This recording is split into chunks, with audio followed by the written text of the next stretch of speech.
Good day and welcome back to another Dbz Dokkan Metal video. In this video we are going to take a look at the new challenge event that's been brought out for part 2 of the 350 million worldwide global celebration, Furious Charge Breaking the Siege. So this is a interesting event. As you can see here, it says the number of turns given will become fewer as you proceed. There are 5 stages available in this event, and each stage the Freezer Force enemies get stronger.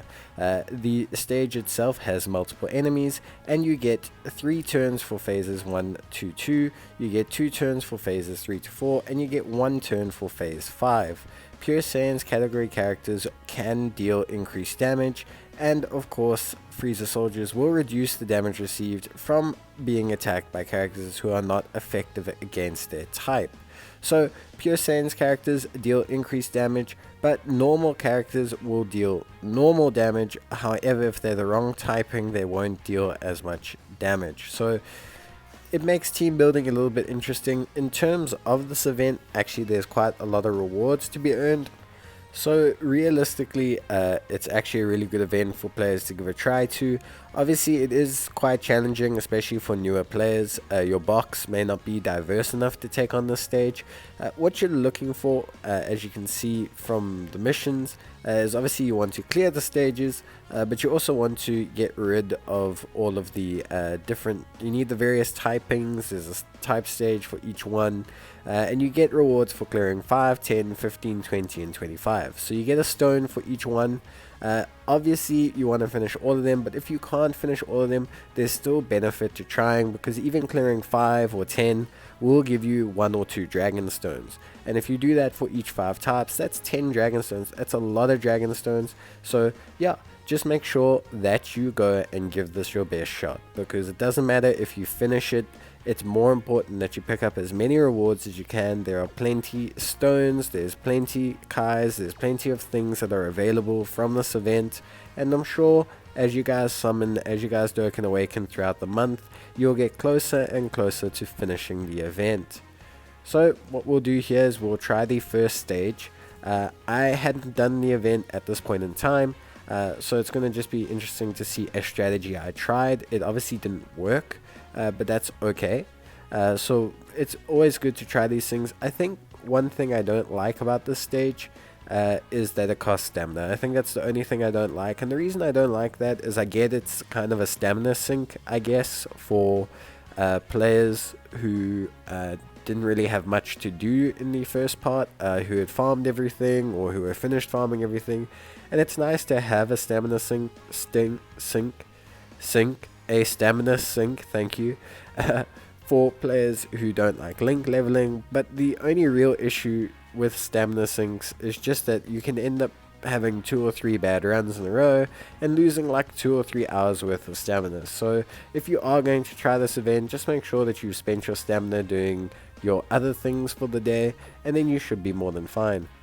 In terms of items, you'll see the items I'm choosing. These are the correct items, not so much the oolong, but you definitely want to bring any orb changing items, or you want to bring the type announcer. So you'll see there's the World Tournament announcer, the tech type announcer, or the int type announcer, the strength type announcer, etc, etc. You're going to want to bring those, because they're going to really boost the amount of damage that your units are going to do. So please try and make sure that you bring those. They're really helpful, and they're going to do a lot better for you. So definitely something you're going to want to bring. You can see here I just tried to use one right off the bat. I wanted to see, didn't really understand, but there's going to be 5 turns of these units. So you will see here that there are 5 units here. Your goal is to clear these 5 units in 9 charges or 3 turns. You'll then get another 5 units that you need to clear in 3 turns, then another 5 that you clear in 2 turns, 5 after that you clear in 2 turns, and then the final 5 units that you clear in 1 turn. Those units will consistently get stronger as you go along. They start off relatively weak enough that your team should be able to clear it with attack stats like this, and they actually get to the point where they need some pretty decent attack stats, like 2.4 million or so to clear them out. So it's a bit interesting. Obviously your number 1 strategy is to just bring AoE units and try and chunk through them as quickly as possible, but that's not always the easiest case. A lot of teams don't have a good AoE unit. Looking at physical, it's a little bit difficult. There is the movie bosses Broly, but he's a little bit outdated, and a lot of people probably won't have him, new players at least. So that is something that's a little bit of an issue. Of course, in terms of AoE units, you do have some really good options on some typings. You have the Martian Vegeta for the tech typing, Martian Vegeta for the AGL typing. You also have the Strength Broly for strength, and you have Interadits for int. So there are some decent options out there. It's just going to depend on how you construct your team and how everything flows together for you. Once you've managed to stick everything together and get all the right ingredients, you should be able to take them out.